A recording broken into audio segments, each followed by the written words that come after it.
Right, welcome to episode number 2 of Triple J and Dr. Games 101 playing Total Extreme Wrestling 2020. We're taking control of WWE in the year 2006. I run Raw and Sunday Night Heat. Dr. Games 101 will be booking SmackDown and Velocity. There's a couple things I do want to go over with you before I start Sunday Night Heat, however. Sure. Velocity is actually a good tool to have because there you can book, you can book your least popular guys, and they can build up popularity because if you use your least popular guys on SmackDown, you can end up getting penalized because, if you book, I'll just use one of my matches. If you book Kenny from the Spirit Squad versus Lash LaRue on Monday Night Raw, no one's really going to care about them. Of course. On Sunday Night Heat, however, they can wrestle, get exposure, and then they can increase their popularity that way. So that's what you should do. That's my suggestion what to do with Velocity. Also, I do want to bring up the CM Punk Derek Nearkirk thing. We both know they're going to be ready after the Royal Rumble. I think it's safe to say we both want CM Punk. Is that correct? Something like that, yeah. CM Punk indeed. Well, I had an idea about that. What if we can do this too? I thought of two different ways we could do this. Option one, we take the overall score that my first Monday Night Raw gets, compare it to the first overall score your first SmackDown gets, and whoever's show does better gets to choose in February. Or, option two, we can battle all month, and it's like the kind of best of three thing. Whoever gets the best three shows, whoever has the best three shows first in the month of January gets to choose. And if we end up tied at 2 apiece, we could use the Royal Rumble as a tiebreaker. Okay. I like that, but the second option is a better option, I have to say. You like option 2? Duke it out to best 2 out of 3. Well, 3 out of 5 actually. Okay, that's even better. and if we tie that, and the thing is, the game each month only has 4 weeks. So if we are tied at 2 and it's time for the Royal Rumble, whoever show the Royal Rumble winner is from will count as the final point. Okay. All right. So I'm going to start Sunday Night Heat. So let's start the show. In an abysmal pre-show match, Kenny from the Spirit Squad defeated Lash LaRue by submission. This got a 35. In an abysmal pre-show match, Kevin Thorne, who used to be Mordecai, defeated Luke Gallows by pinfall, and this got a 29. In an abysmal match, the Heartthrobs defeated the Gemini Brothers when Romeo made Jake Gemini submit. Antonio was off his game. Road Agent could have done a better job. The crowd didn't care about either team. The match was a terrible way to start the show, and it got a score of 20. That's why these matches are on Sunday Night Heat. Music video are shown to promote the Basham Brothers. This got a 19.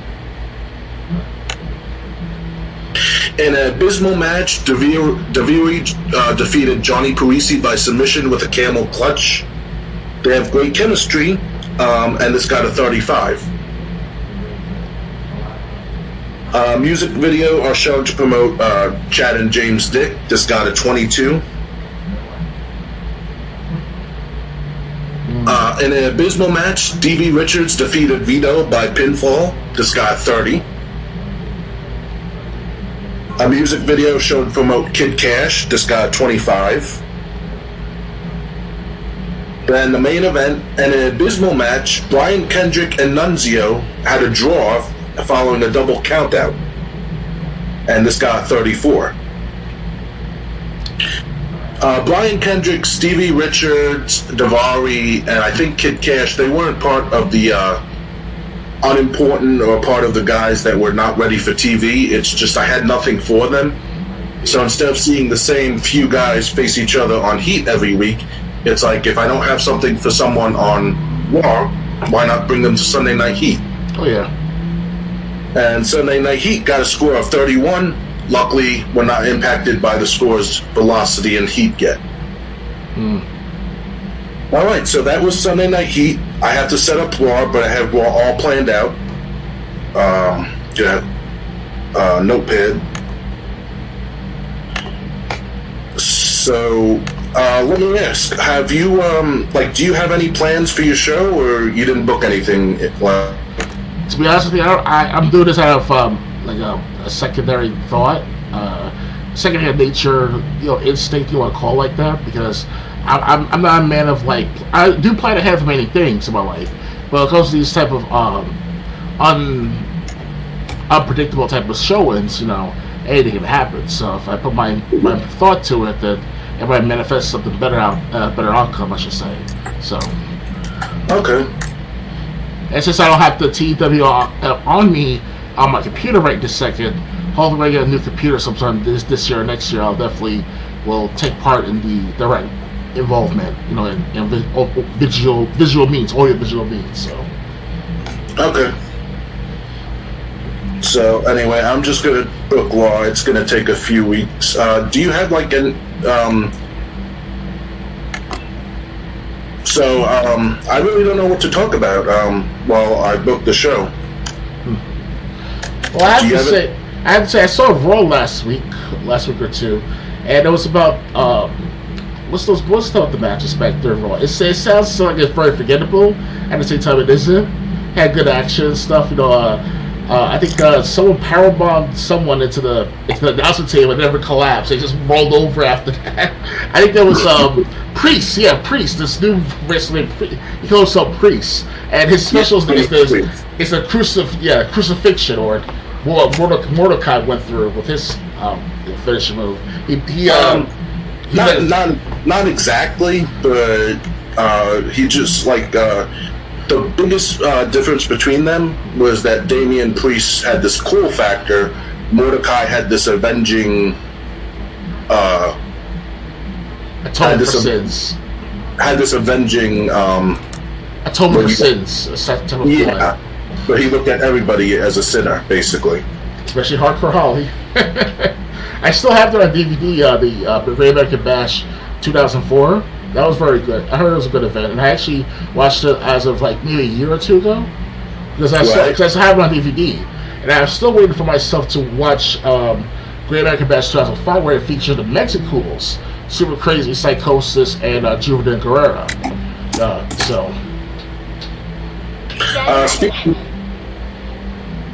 Who was that? That was my notification of it's a Japanese girl saying "yada hey," meaning not bad. Oh, okay. Like konnichiwa means hi, and yoi means good, yane. This is the what, I'm learning how to speak Japanese as of late. It's been a few months I haven't done as much, but I'm still memorizing certain phrases like you see in the Apex Legends arena or the gameplay online. I do meet people from Japan who play Apex Legends, and I'm like Ohio from New York City, and you'll see a record of it on my Twitter account.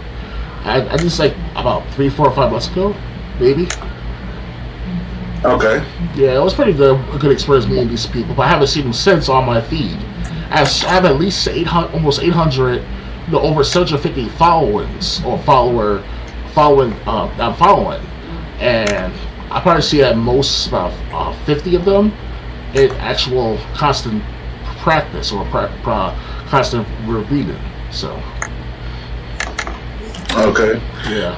So also, I was thinking since we have 4 promotional shows a year: Royal Rumble, WrestleMania, SummerSlam, and Survivor Series. I was thinking we should have the shows on those shows. We should have the cruiserweight and women's title be defended, interpromotionally on those shows. It'd be just like the beginning of the draft back in 2002. Yeah, that honestly is one of the best drafts that WWE did. and they should have kept it that way for many decades to come. Sure, yeah, the roster has definitely increased a lot over the last 10 to 15 years. More wrestlers, the better. More variety, the better. But then also you got to take into account that there's only about so many shows that go on throughout the week. And the next show, NXT, that's like a promotion like that, Velocity and Heat. So except at first it was like Triple H trying to run indie Fed with WWE money. Okay. When they lost the ratings towards NXT every single week, they apparently stopped that. Mm-hmm. And now it's kind of like they're on TV, but it's like people don't want to see current day WWE, so they don't want to see it with people that they don't know. I don't mind seeing the new wrestlers as of 2 weeks ago. The Priest and who else? What's the wrestlers? The Bro Dude guy. He's on Raw. You remember that guy, right? From last year or two. Who? The Bro Dude guy. He's with Team Randy Orton. Yeah, Matt Riddle. You told us about the dude. Yeah. Yeah, I've seen them in action together, Randy Orton and the dude, and they're not a bad tag team. I mean, the best tag team, but it's all right. Not bad. That's one of the things that actually got people interested in watching WWE. But like I said, I tapped out in 2013 because it was getting that bullshit. It just got that boring. Yeah. And for me to stop watching, I was watching since 1995. 97 for me with WCW. And 95 people also look at as a bad time, which it was. But also at the time we didn't have anything else. We had the wrestling games like the Doink the Clown featured it. Randy Watchman Savage. Well, I was talking about on TV, it was kind of like pick your poison. Okay. It wasn't that bad. I mean, sure, they were going over the line with some events going on like in WrestleMania 1995 or sometimes WrestleMania 14. It was either that's the 1998 or 1995, I forget which one it was. And in WrestleMania 14, Shawn Michaels versus Stone Cold Steve Austin, the Outlaws, Road Dogg and the Ass Man. I think it's the same. What's his name again? You also have the Ass Man. I'm the Ass Man. Billy Gunn. Yeah, that's his name. Billy Gunn. He also has the Ass Man. Yeah. So that was a good match. I think the Dudley Boys, not Dudley Boys, that was later on. That's in 2000, WrestleMania 2000. Dude, if I try to get these pay-per-views as WrestleMania 2000, Royal Rumble 2000, Invasion 2001, which I do have. I still have my copy. If I try to get the other two, it's going to cost me over $100, $200 just to try to get a brand new copy easily. It's fucking ridiculous. Yeah, brand new, and you're talking about shows that are 20 years old. And they're one of the best shows of the 21st century. Okay. I'm ready to run Monday Night War if you're ready to go. Yeah, why not? Okay. Let's hope this show does better than Sunday Night Heat. In an abysmal match, Troy Wilson defeated Ashley Mazzaro by pinfall with a set face plant. This match became a disastrous mess. Troy Wilson was off for game. Horrible way to start the show, and it got a 15. That's not good. Mm-hmm. After the match, Trish, Victoria, Candice, Michelle, Troy Wilson, they're all beating down Ashley Mazzaro, and Trish Stratus comes out to make the save. And it's got a 44. A little better. Yep. Then Vince McMahon, I'm actually going to do it just for people who didn't see. I'm going to show OBS while I explain the next scene for people who didn't see it. Vince McMahon comes out to the ring, and he goes, because of the New Year's shake-up, it affected the event at New Year's Revolution, because Chris Masters was taken from Raw to SmackDown, and he's and we need a 6-man for the Elimination Chamber to go against Carlito, Kurt Angle, Kane, John Cena, and Shawn Michaels. So Vince McMahon goes, I looked over the whole roster, including the new people to Monday Night Raw, and I've picked this man. Vince McMahon points with his hand towards the ramp. All of a sudden, you hear, I'm probably going to butcher the song, you hear, hey! And it's Randy Orton's 2006 theme, the Burn in My Light theme. Okay. I hear voices inside my head. No, long theme. Okay. Like, this one goes, hey, nothing you can say. Nothing's gonna change my life today. Nothing's gonna shine. It's gonna take what's mine. Yeah. Something like that. So that was good music. Vince McMahon brings out Randy Orton, says he'll be taking the final spot, the vacant spot in the Elimination Chamber a week from Sunday. Vince McMahon came across well. Orton was underwhelming. Vince McMahon was superb working without a script. This got the crowd interested again, and they got a 74. So Randy Orton is now in the Elimination Chamber. Now we're starting with the Intercontinental Championship Tournament to crown a new IC champion, because I think Edge was the champion, but you drafted him. So tonight's the first round of the IC title tournament. In a bout that had little heat and embarrassing wrestling, Tatanka defeated Tyson Tomko by pinfall with a Samoan drop. So this got a 44. Then Animal and Heidenreich are backstage. Heidenreich's just standing there. Animal is basically saying, since we're the best tag team still on this show, we should be the tag team champions because none of the other teams can hold a candle to us. Then Animal gets cut off because Rosie and Jamal enter the camera frame. And Rosie and Jamal just basically stare down Animal and Heidenreich and then walk off like, you think you can handle us so easily. So, yeah, the tag team titles are going to be revolving around these two teams. Animal struggled when going off script.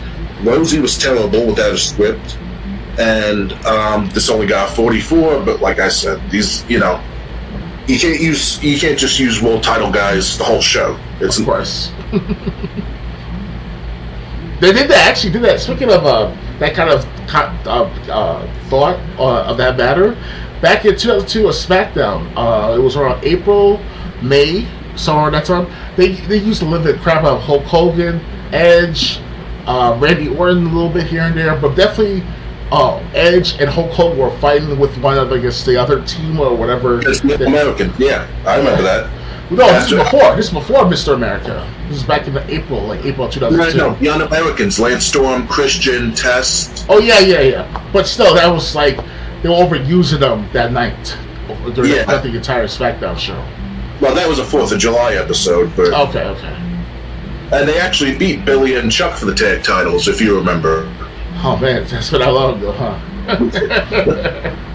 So I still have the wrestling tapes. I recorded them back when I was like 14, 15 years old, so I still have them. I hope they still work, though. Yeah, well, I don't have that. I was at my uncle's house when that show happened, but I still have SmackDown and Raw matches on tape. Again, some of them don't work, some of them do. So if I can make copies of these shows for you, you can do that for your own little research, or at least whatever you want to do with watching them from the past. So I'll try to do that. It's okay, because like if I want to pull up something now, I just look for it on YouTube or Daily Motion. They really have that specific matches like that or events? Yeah. I mean, I understand that Undertaker versus Mr. Kennedy in their last Ride match. That's something very distinct.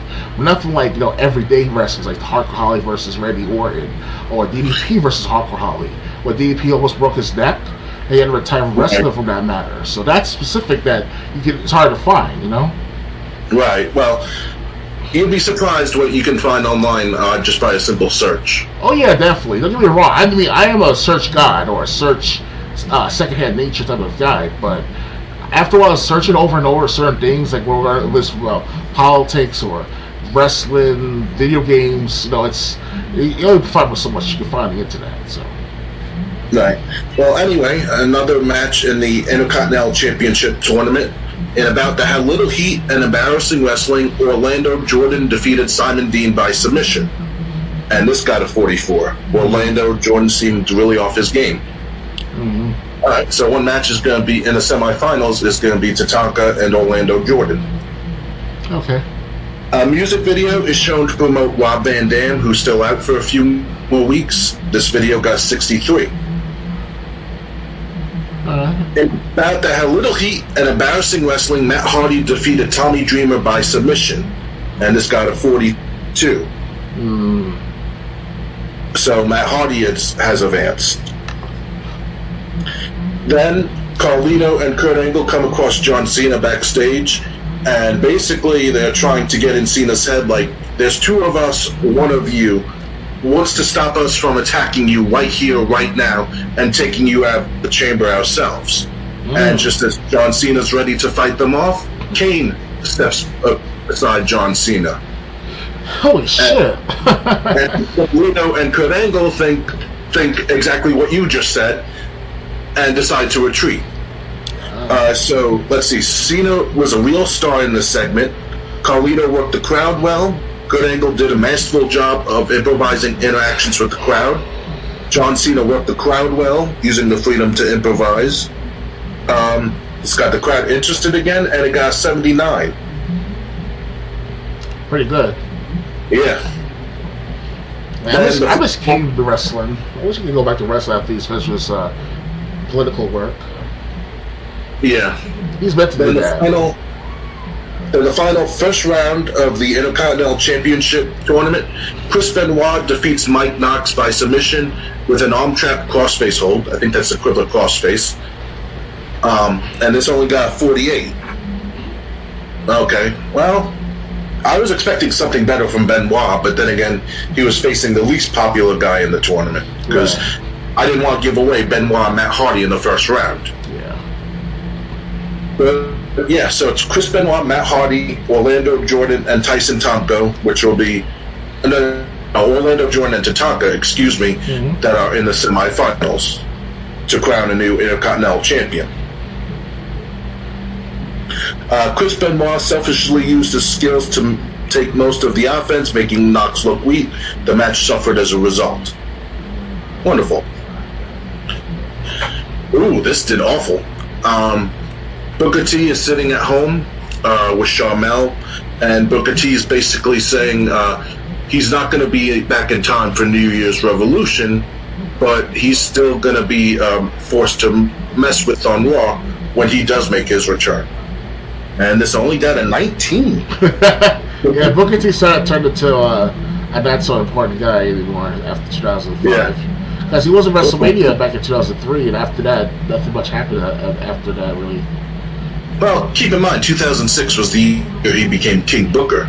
That too, that helped him a little bit. The Boogie Myth kind of took his spotlight. What's that?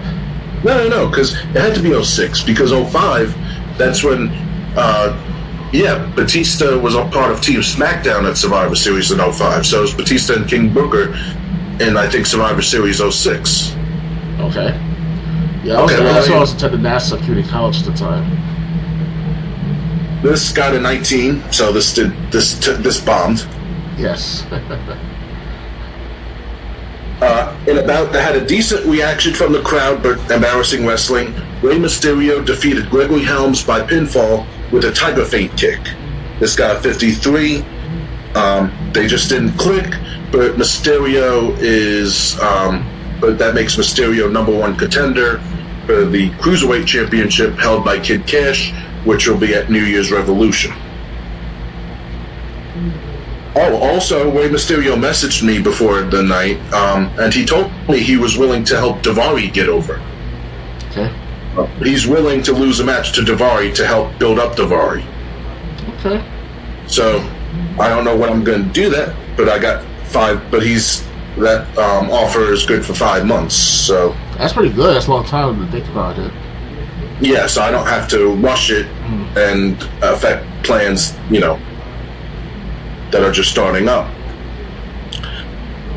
But Batista and Mark Henry are backstage, an argument breaks out, and they start brawling with each other, and people have to pull them apart. This got a 60. Batista came across well. So Batista and Mark Henry were brawling backstage to continue their storyline. Vince McMahon calls Randy Orton into his office, and Vince McMahon basically tells Randy Orton, listen, I don't really care about you winning the match. I care about you taking Shawn Michaels out. So go out there and make me happy, or I can do the same thing I'm doing to Shawn Michaels to you. And this got a 72. Randy Orton did not do well with our script to follow, but it furthered a couple storylines. Then that match, ouch, didn't do as good as I was hoping. In a bout that had good heat and decent wrestling, Shawn Michaels defeated Randy Orton by pinfall with a sidekick, and this only got a 60. So that was the final grade for the show. So what was the final grade for Monday Night Raw? A 56. Okay. So hopefully we're not. Hopefully we don't. Hopefully WWE doesn't die like right away. Okay. USA was unhappy. Raw got a 1.6, 1,200,493 viewers. World Wrestling Federation, World Wrestling Entertainment, has fallen to medium size. They enter shock phase, so the company will not be able to popularity. I've actually seen someone get this in a current day game. Okay. So, basically, but the thing is, I think WWE started in the 70s, meaning every show was going to have to be, 70 or higher. Let me see. Yeah, we're expected to get shows in the mid 70s every time. So alarm bells is ringing that the company is set to make wide-ranging cutbacks following a decline. So anyway, also one more thing I forgot.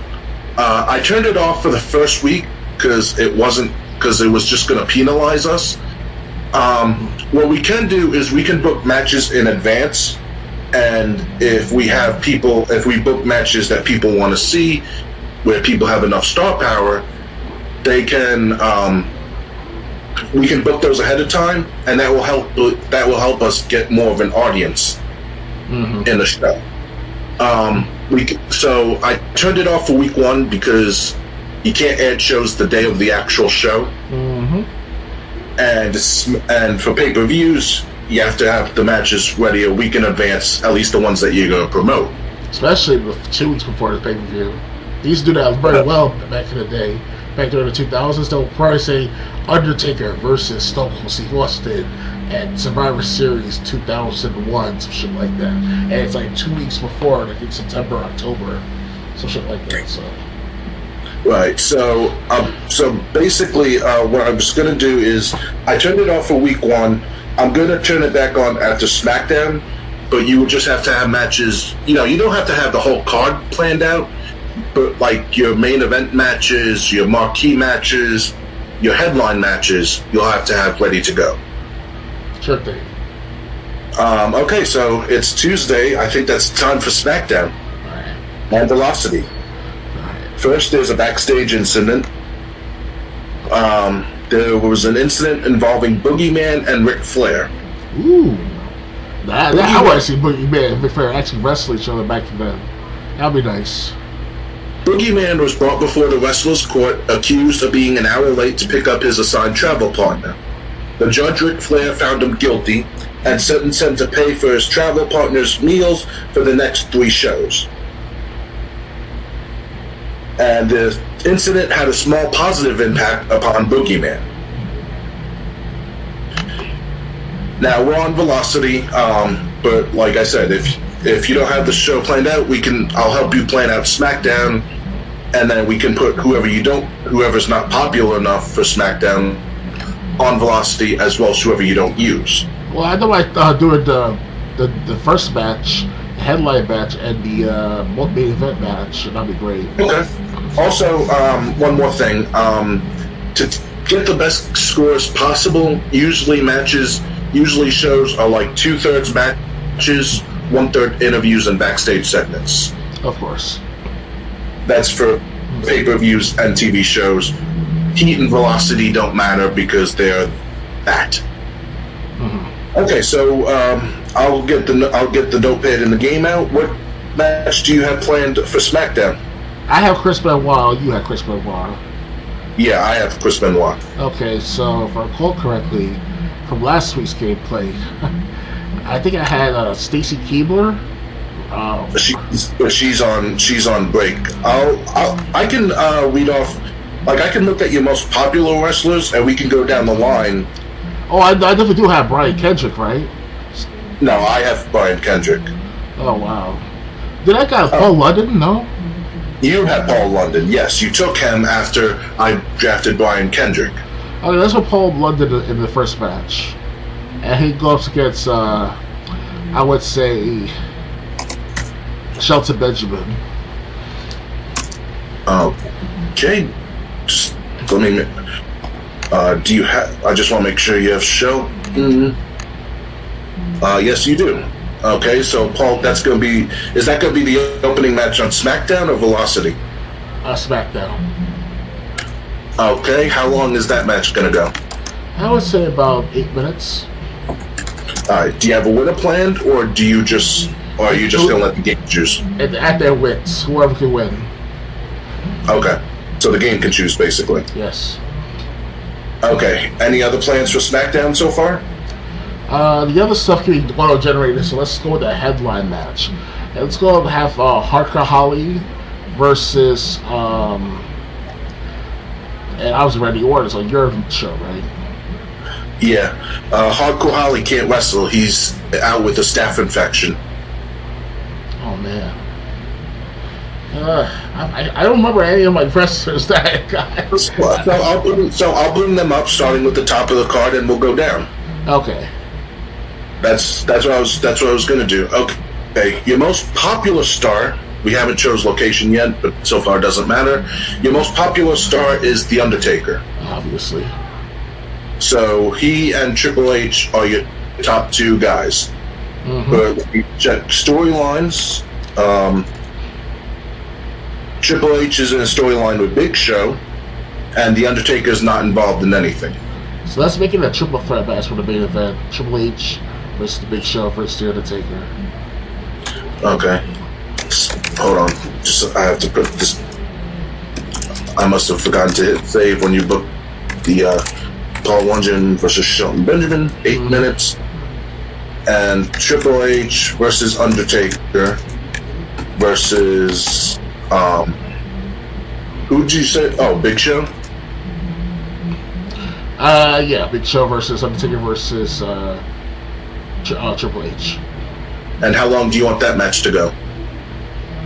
I would say about 15 minutes. Okay.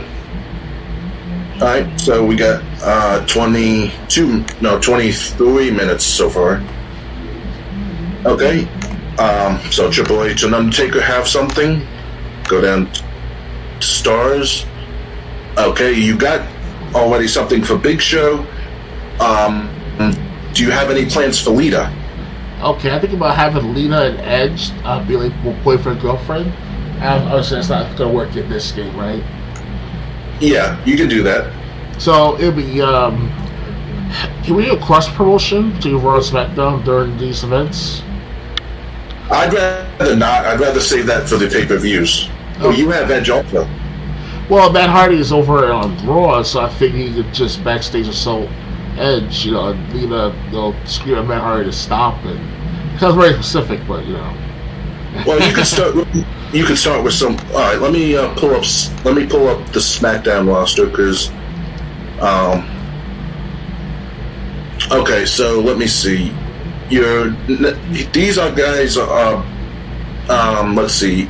Your babyface mid card guys are Chavo Guerrero, Edge. Edge is a heel. These are just the baby faces. Mick Foley, Flair. Okay, Mick Foley, Flair, and Chavo. Keep in mind, Edge and Flair were in a rivalry at this time. So you can have like Edge and Lita attack Flair backstage. Well, that's even better. Let's try that. Okay. Edge and Lita attack with Flair backstage. I guess that would be like a 3-minute segment. Yeah, why not? Okay. Go back to the roster.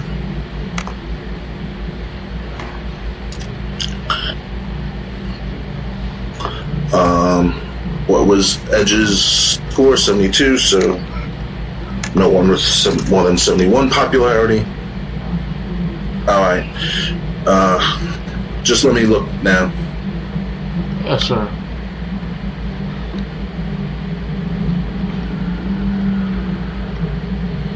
Okay, well, Stephanie McMahon is out, maternity leave. Your next most popular guys are Mercury and Nitro. Oh, let's put them in a tag team event. Mercury and Joey Mercury and Don Charlie Nitro. Okay. Do you have an idea, or Do I have Deuce and Domino? I think you do. Let's do two versus each other.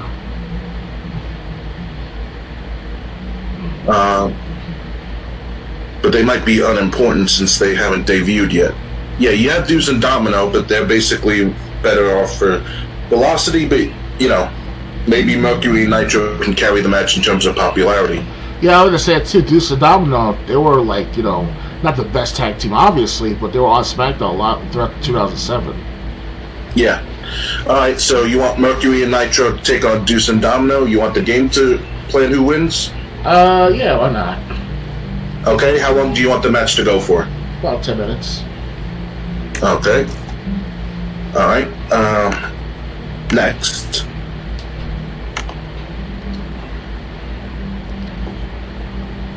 Go back to well-known. And I have Mark Henry, right? I think you have Mark Henry. Hold on, 62, 64. Who's got 63? Oh, y'all are using Flair. Oh. Okay, so down to 61. Okay, your next guys are Chavo Guerrero, who's a babyface, Goldust, who's a heel, Jerry Lawler, who's just a color commentator, Mick Foley, who's babyface, and Shane McMahon, who's like a authority figure heel, and the most popular guy. It's everyone except Chavo Guerrero is at a 60 popularity. So Goldust, Foley, and Shane. Huh? Can I use Shane McMahon in a wrestling match? No, he's just under contract to as a personality, so you can only use him in segments. I could try to book him in a match. Well, no, he's right. He's based as a non-wrestler. He wrestled plenty of times at WrestleMania, Backlash, SummerSlam. Okay, I'll see if I can get him to at least be an occasional wrestler. Or how about this? Better yet, how about Jerry Lawler? No, Goldust versus Chavo Guerrero as Shane McMahon becomes the special guest referee. Well, Vince McMahon's on Raw. You can use Shane McMahon that way, right? Yeah, Shane McMahon. I said he's also a special guest referee. I thought you said Vince McMahon. Okay. Oh yeah. Okay, so Goldust versus Chavo Guerrero. Yep. Okay. And Shane McMahon is the special guest referee. Shane McMahon as referee. How long would this go?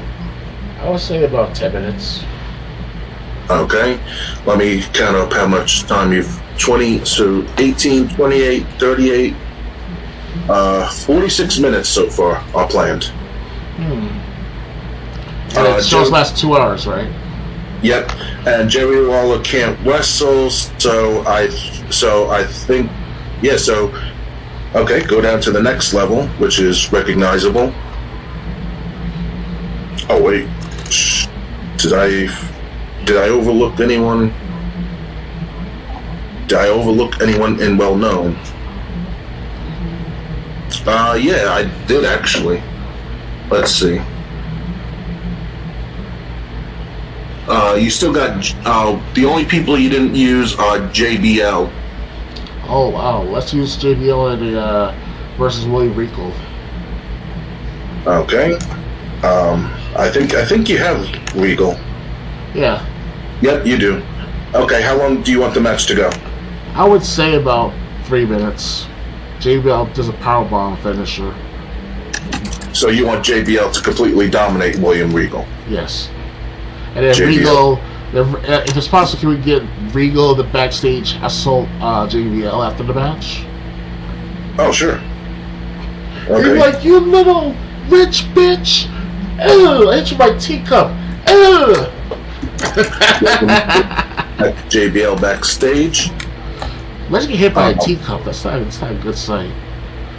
Oh, if it smashes across your head, you wouldn't be happy. The backstage attack would be like 3 minutes. Yeah. Like, you Okay. cheated, bitch! You cheated, rich bitch! Ah! Yes. Okay. Next, recognizable. Let's see who you have. Let's see who the most popular. 53. 53.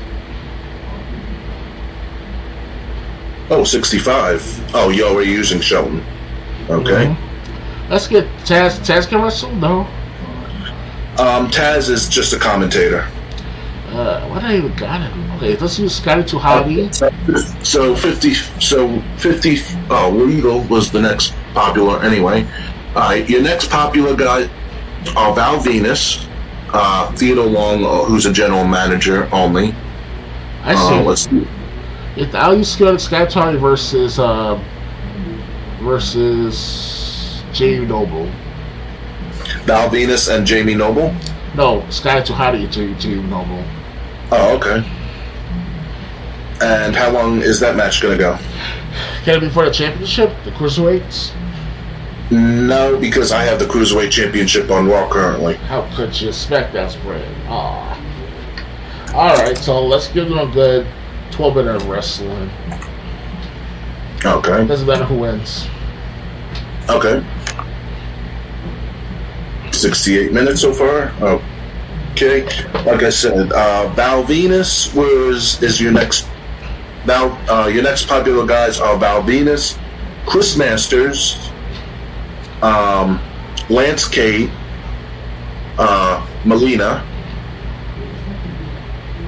So let's use Val Venus versus Chris Masters in a. Is there like a sort of contest that you go through for like lifting weights or whatever, some shit like that? I can do if we I can make them. I can make it like a backstage segment. But it lasts at least like 5 minutes right there. Okay, so I'll just put Venus, Masters, weightlifting, and you said 5 minutes. Yeah, like like who gets the highest weight with like Kurt Angle and Brock Lesnar not teamed up, but they showed their differences. And Brock Lesnar was drinking this gallon of milk one night, and he was like telling Kurt to do all these push-ups, and he did all these push-ups to sell Brock Lesnar. And he was like, "Come on, Kurt, it's your turn. My shoulders. My biceps. Sorry, kid. You're on your own."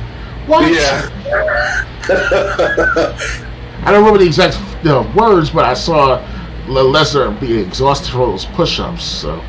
Yeah, it was push-ups, and then Brock Lesnar did them first, and Kurt Angle's like, "You know what, Brock? I forfeit. You win." Brock did the push-ups. Yes. Okay, anything for Lance Cade and Melina? Can Melina and Lance Cade be a couple? Melina and who? Lance Cade. You can. At the time, though, Melina and Nitro were a couple. Oh, so we should have put Melina with Joey Mercury and the other guy. Yeah, Joe and Johnny Nitro. But the thing is, Melina. Hold on, let me pull it up. I think she already manages Mercury and Nitro. Oh, okay, never mind. I guess everything else should be like, Auto-generated. Okay. So hold up. So anyway, go back to SmackDown. Tri-State 53. Okay, so nothing. We don't have it right now. Let's see who's the most popular after them. So keep in mind, you still got Lance Cade. Let's see, 49, 50. Okay, your most popular guys next are Viscera, Psychosis,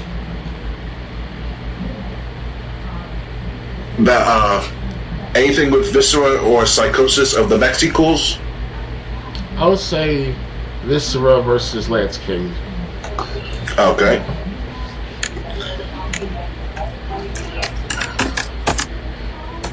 Back in 2006, Viscera used to be called Big Daddy V. Whatever happened to that segment? Well, actually, he died, Viscera. Well, in 2014, yes, or 2013, Yeah. something like that. But back in 2005, he was the world's largest love machine. Yeah, and then when he went to ECW, Matt Striker renamed him Big Daddy V, and he was on ECW and SmackDown, and I guess they had big things for him, and then Viscera got sick and he just never returned. That sucks. So how long do you want the Viscera Lance Cade match to go? I would say about, well, it's a big week to station, so I said about 5 minutes. And the Viscera wins. And Viscera wins. Okay, you're up to 80 minutes booked so far for SmackDown. Everything else is auto-generated from now on. Well, okay, but your shows aren't going to do that well. Why so bad? Because the show just generates whoever, and like they don't pay attention to storylines, they don't pay attention to popularity, they just shit out a show. I can't think of everything like this. This is too much for me right now. I mean, I can do some, but not all. You know, machines that can be very smart at times too. So, I guess. All right. Next, what are you gonna do with Bobby Lashley? oh yeah. Okay, how about Bobby Lashley versus the Boogeyman? Okay. And how long? It'll be a hardcore match. Okay. Hardcore. Viscera versus not Viscera. Bobby Lashley versus Boogeyman. How long do you want that to go? Well, I would say, making the second to last match, I would say about 20 minutes. Okay.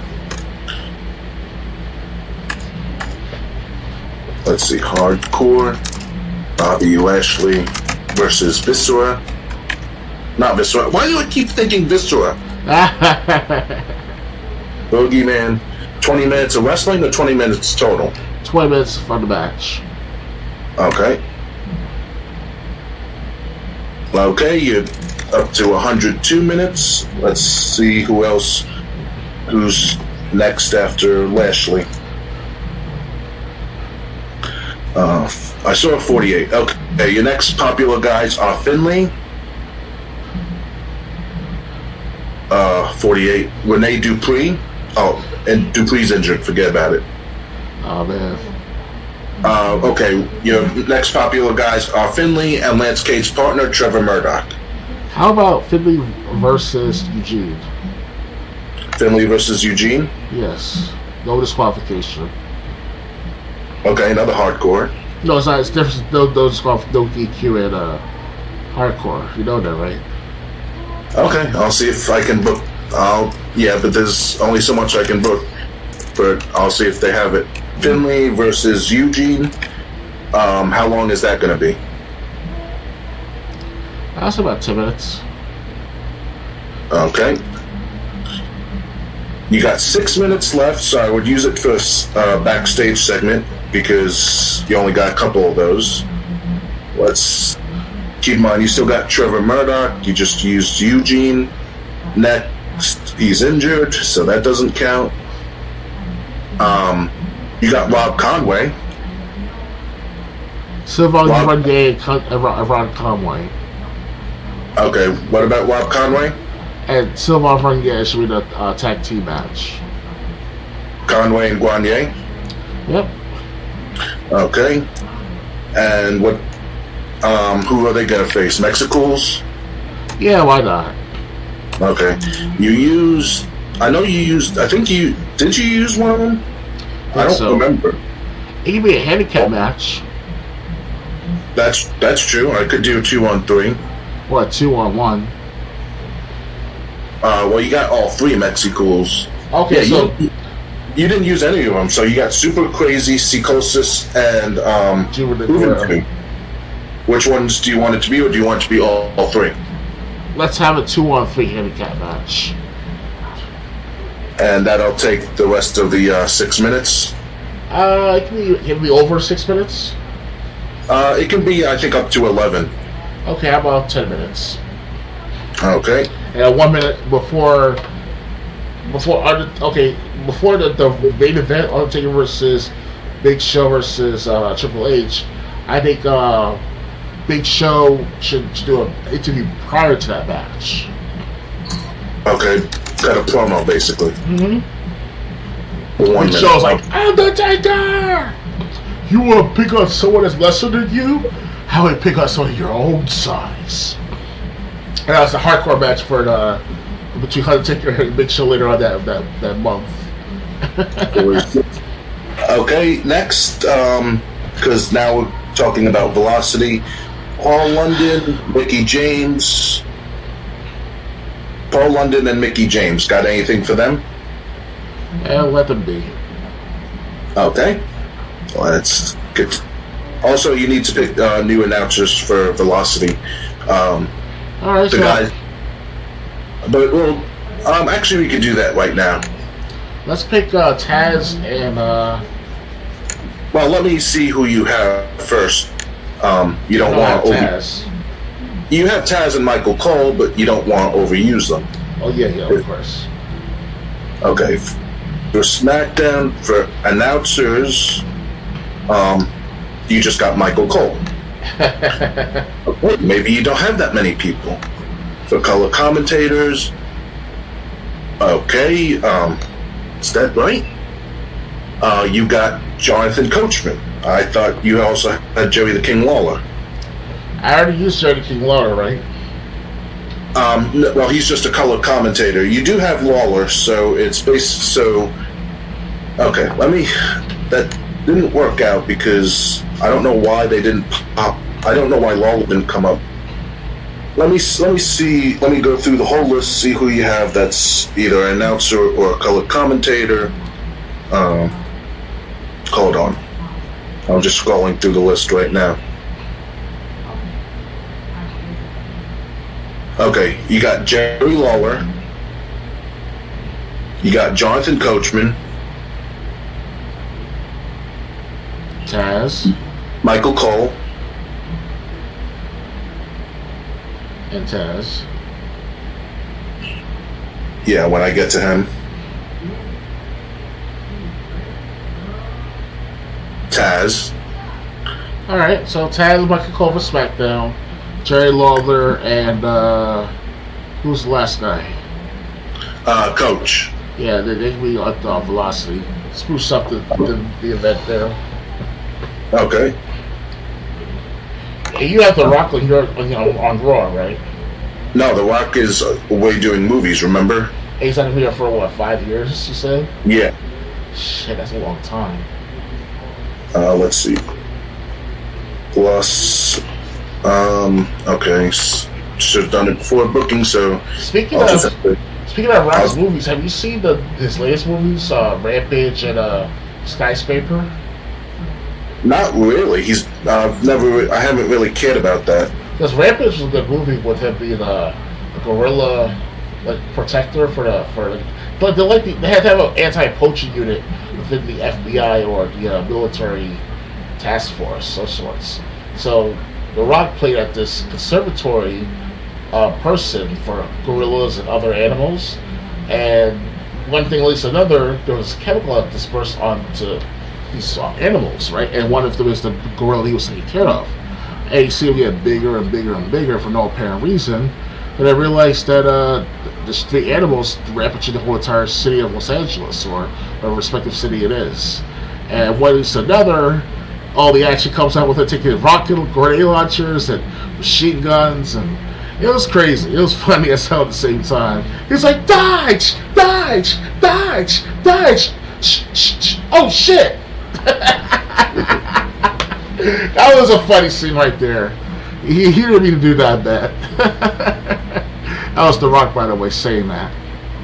They'll put on the crap out of that matter. So, but yeah, everything should be fine for me. You know, just start the generator, or what do you want to call it. All right. Well, the next wrestlers you have are Snitsky, Jamie Noble, Maria, and Jillian Hall. I thought we used Jamie Noble. Yeah, that's right. You did use Noble, I think. Yeah. Are you super crazy for the other Mexicans? Yeah. Okay, so I don't see. Oh yeah, Scotty Tuhati and Jamie Noble. Okay, so you got Smith, Jillian Hall, and Maria. Anything planned for them on Velocity? Why not give her a triple threat match? Those three female wrestlers. Really? Snitsky. Okay, an intergender triple threat. Okay. Well, the three ladies, versus each other. No. I said Snitsky, Maria, and Jillian Hall. Okay, Maria and Jillian Hall in the match then. Okay. Because, remember Snitsky, it's not my fault. That's what I'm talking about. Okay. Okay, how long do you want the match to go? This is on Velocity, right? Yep. I would say about 5 minutes. Okay. Plan a winner. Can we borrow a Petty's match? I'll try. I'll see. Let me see. Yep. Making a borrow Petty's match, anyone's game. And just let the game choose who wins? Yep. Okay. Okay, next. Like I said, you still got Snitsky. And you're using Scotty Tuhati. He's taking on Noble. Mm-hmm. Yeah, let it auto generate. I'm done. Okay. Let it be. I can't be too minute with the matter. Okay. Meticulous, really. But that's my downfall, being too meticulous and minute about the problem. Okay. Is it okay if we use same people on SmackDown that? No. Not necessarily. No. Okay. Okay, so I'm gonna have to go through the list and take out everyone you've already used. Why you say that? Otherwise, because if I let the game generate, it's gonna use anyone it wants, basically. No, that sucks. Yeah. So I mean, I can make it so like I can tell them who not to use and who to use, but I just have to set it up that way. You still have the matches booked, though, right? Yeah, I still got the matches for SmackDown planned out. Okay. I just have to look them up and. All right, let's see. Big Show, Triple H, and Undertaker take out. Big Show, Triple H, Undertaker. Is it okay if someone's just in a promo if they have a match on Velocity? Well, that's fine. Okay, so I'll just take out the people in actual matches. Wait! You want to take them out of the matches? No, I'm going to take them out of the pool that the game can use to book Velocity. Okay. Okay. Also, I watched a video on what the juniors division was supposed to be. Mm-hmm. If you remember the juniors division, which wasn't around long, it was basically supposed to be. basically a take on cruiserweights because everyone had some kind of cruiserweights. TNA had the X division. Okay. Instead, they brought in these midgets, which could still work because the midgets could still put on entertaining matches. Like Hornswoggle and Finley. Right. But the thing is, Vince McMahon had to give him gimmicks, and like he had one midget that would just overeat all the time. That's what's very insulting in today's world to put midgets as wrestlers. Yeah, it's actually, I think, illegal in the United States. I thought that's why they canned it. I thought they canned it because it was cancelable because it was too offensive. Ugh. Well, no, because keep in mind, like in Mexico, they actually do wrestle, even with the big guys. Okay. Like I forget what channel it was one time, but I saw it was like a 6-man tag, and like each team had a midget on their side, and like the midgets were doing high flying moves.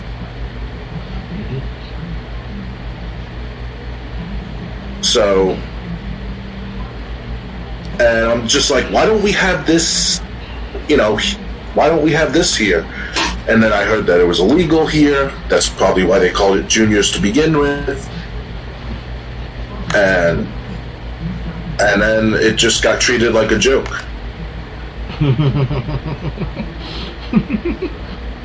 What? I guess again, it's offensive to today's youth or today's fans. Yeah, well, they need jobs too.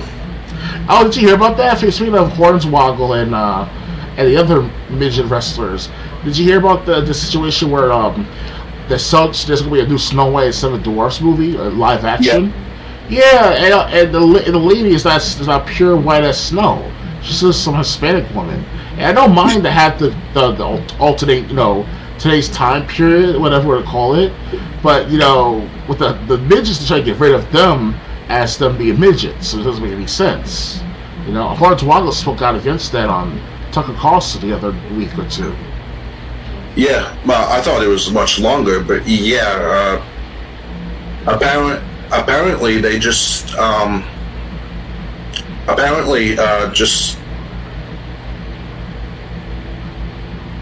okay, book whole show with those people you have. Okay,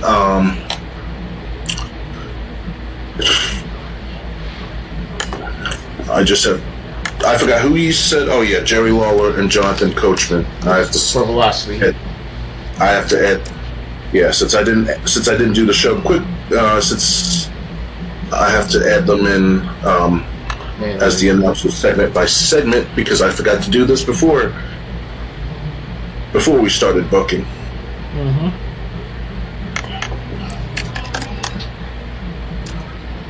Who in God's name is Patricia Morgan? And who? Patricia Morgan. I just saw it on the screen.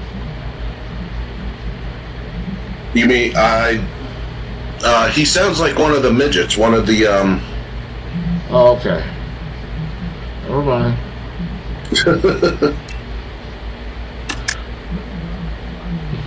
Yeah, but I really just suck for guys like Hornswoggle because I'm sure he'd be a lot of money with the table with Finley and all that being the father of kayfabe, what I call like that. So yeah, he was there for like 10 years in WWE.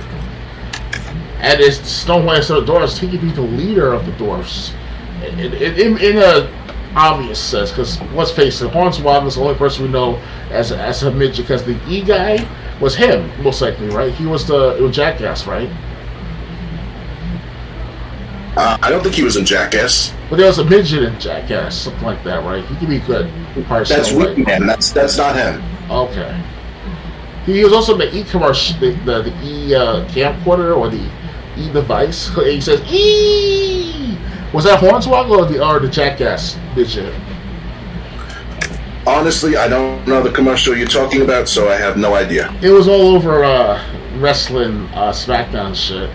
You're like, eee! It was to buy a camcorder or a picture or something. I don't know, but it was something funny to look at. And they were at the gas station doing this too, so. All right, I'm ready to run Velocity. Go right ahead. Okay. In an abysmal pre-show match, Puratina Morgan defeated Octagon Cito by pinfall. They have great chemistry, but the match got a 5. Out of 100? Yes. Wow. Luckily, it was the priest. This is why we have Velocity at Sunday Night Heat. Pequeño Valencia and Masquerita Sagrada were backstage. They're going to be taking on each other one-on-one. They don't speak English, so the fans really didn't care what was going on between them. And their backstage segment got a 17. Hablaba español. In an abysmal match, Masquerita Sagrada defeated Pequeño Valencia by pinfall with the Hurricanrana. And this got a 14. Johnny from the Spirit Squad and Brazo de Plata, they were interacting with each other backstage. This got a 32. Next, it's going to be Suki from the juniors division taking on Funaki, and this got a 22. And Suki's getting better at his gimmick. In a bout that had little heat and embarrassing wrestling, Johnny defeated Brazo de Plata by pinfall. This got a 16. And in a terrible match, Funaki defeated Suki by pinfall with the Tornado DDT. This got a 17. At least it's better than the first show. Mick Foley is backstage, and this got a 62. All right. If it wasn't for him, yeah. In a bout that had decent reaction from the crowd, but terrible wrestling, Maria Kanellis defeated Jillian Hall in a blonde panties match when Jillian Hall was stripped. This got a 20. They actually have that specific outcome like that? Huh? I mean, the way you read the shit, it was like, what the hell? Like, actual broad panties. Yeah. This computer is very sophisticated. How come it's all on my computer? And then Shane McMahon is backstage, and what he did backstage got a 58. Yeah, he did a leap of faith on the Big Show. Dude, that was the craziest shit I ever saw at any wrestling moment. Shane McMahon jumping 50 feet from the top of the Backlash 2001 Titantron onto the equipment on Big Show's fucking big body and shit. It was fucked up. It was like, wow. It was a last man standing match. And Test helped him. Test was telling him do it, and Shane McMahon was shaking his head no. And Test was like, come on. And then Shane McMahon just did Father, Son, Holy Spirit. Yes. Cross and jumped off. The leap of faith. That's his trump card right there. He did it against Undertaker at WrestleMania 31 last time I checked, or WrestleMania 33. I still have it on DVD, brand new. So, but yeah, okay. I'm sorry. Well, let's go over with my SmackDown card. Well, we didn't get to that yet. Your show Velocity got a 36. It says your show appeared worse because your music, handled by the production department, is slightly worse than at least one rival's. Wow. So, okay. So I should buy some better equipment then. Yeah, so now I'm going to book SmackDown. I'm going to need a few minutes like I did with Raw. Alright, Triple H, Undertaker, Big Show as the main event.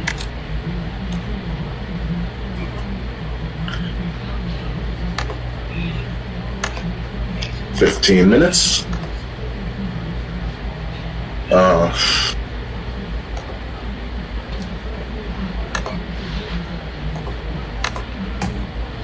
Can I ever give myself a new computer to try this TEW on my computer?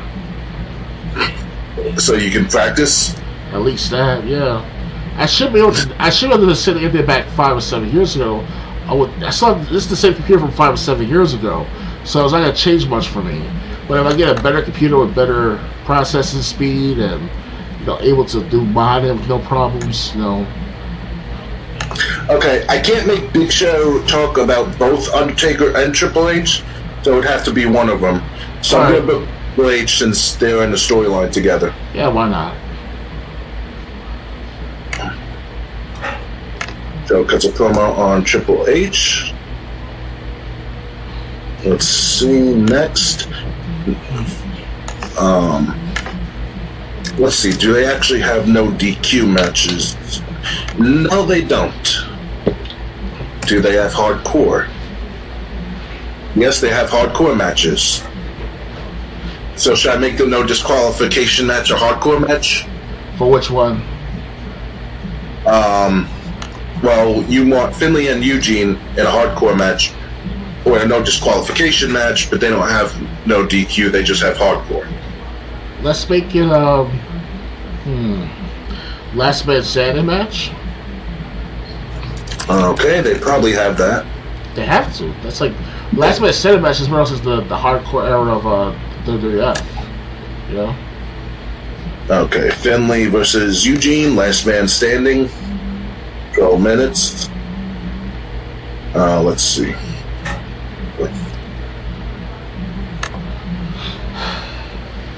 Let's see. This was hardcore. Bobby Lashley and Boogeyman.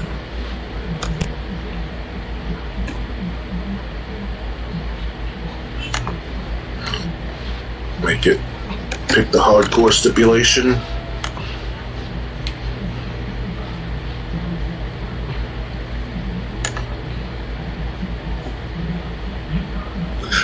Pat Patterson says, I'd advise against putting Lashley in a match of this length. He really doesn't have the stamina for it. Pat Patterson? Yeah, he's a road agent. What about him? He says Bobby Lashley should not be in a 20-minute match. How long you want something to be in a match, though? You can still book the match for the time limit. He's just saying Bobby Lashley will probably get exhausted beforehand. So make it 15 minutes. Okay. I advise against putting Boogeyman in a match of this length. He really does not have the stamina for it. Boogeyman 2? Yeah. So make it 10 minutes. Okay.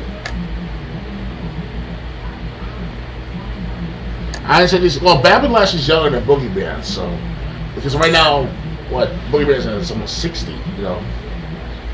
Yeah, but back then, actually, I thought he was going to be like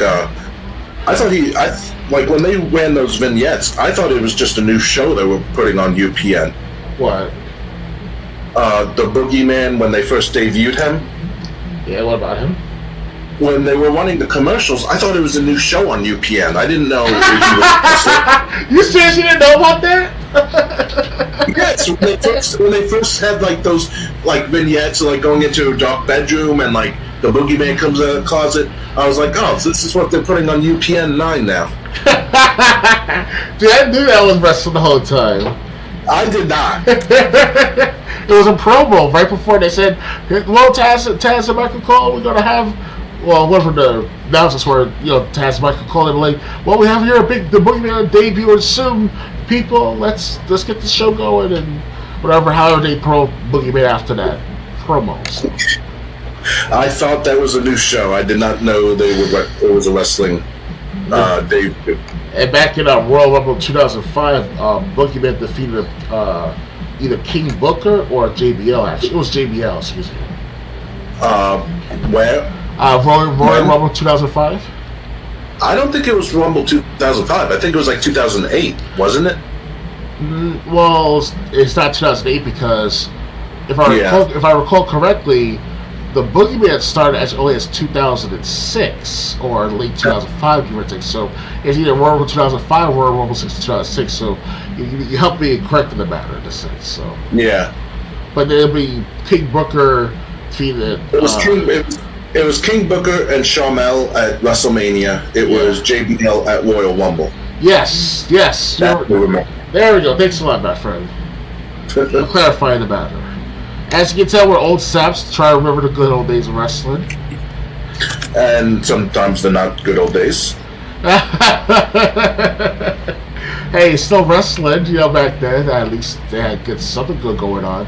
Unfortunately, I couldn't afford the pay-per-views at the time because before this WWE Network, all this internet stuff, we had to run pay-per-views, and it was hard as hell to save up and ask our parents, or at least my mom, to watch the whole story of the pay-per-view. That is because okay, I cannot make Shane McMahon a referee. Wait a minute, I might be able to. Let me try something. Let me see. Yeah, sure. Talk to a worker. I like make yourself active as a referee. He goes, Shane McMahon won't become a referee. He refused to? Yep. Can you pay him more money? Nope. No negotiation. Wow. Nope. He's under a contract. I can't make him a referee since he doesn't want to become one. So who's left to make a special referee then? Well, they really don't allow special referees, but I mean, I could look at who you didn't use and try to pick someone else, or yeah, let's try that out. Okay, so someone who's well, let me pick SmackDown so you don't use someone from Raw. Let's see. I'll just read off who you have and stop me when you want him to be a referee. Al Snow, Big Show, Bob Orton Jr., Bobby Lashley, Boogeyman, Brazo de Plata. How about Al Snow? Okay, let me see if he'll be a referee also. He's like one of those promo guys for Tough Enough and stuff, so. He won't do it either. Why not? He just says, I don't think I'm suited to referee. You are a hardcore legend. You can't do jack. Okay. You do headbutts on fucking Test in a street fight with a bowling ball. What the fuck? You know? That gotta hurt. That gotta hurt with that bowling ball technique, Yeah. Alright, Chavo Guerrero, Chris Masters, Deuce and Domino, Edge, Eugene. Okay, let's try Charles Robinson. I'm sorry. Okay, he'll do it because he is a referee. Okay, so Goldust Chavo for 10 minutes, and I'll just let them pick a referee at random. Speaking of Bobby Lashley, I'm very surprised he's still wrestling with that physique he has. Usually, after a certain age, it's hard as hell to keep that muscle mass going. Yeah. Well, he's really good at. Even I myself. Yeah, go on. I'm sorry. Well, he is like in his 40s, but yeah. So he's like in his 40s. So, but the thing is, like his UFC's career is over because, like I said, he's 40. All right. So yeah. So, and I think that's what actually helped him is his UFC career. Okay. Because even though I'm way not even close to Bobby Lashley in his prime or any time in his life, when I try to do all that regimen with a 15-mile bike ride, 3-hour, 2-hour weightlifting, and jogging for a 30-minute thing back in 2003, 2004, give or take.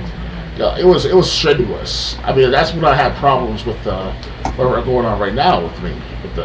I don't want to explain it in detail, but let's just say that I have some health problems in the long run, like spasms and back problems, stuff like that. So.